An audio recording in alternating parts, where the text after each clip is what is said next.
Ambala Jagadhri highway पर जिंदल हवाई अड्डा टर्मिनल 3 बनाया गया है, जिसमें हवाई जहाज़ और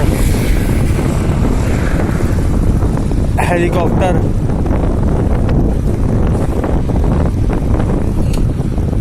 का इस्तेमाल किया है। और यहाँ पर आपको एयर होस्टेस की ड्रेस में वेटर खाना परोसने को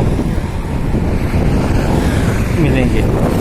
कैमरा दयानंद बब्री, डेरा बस।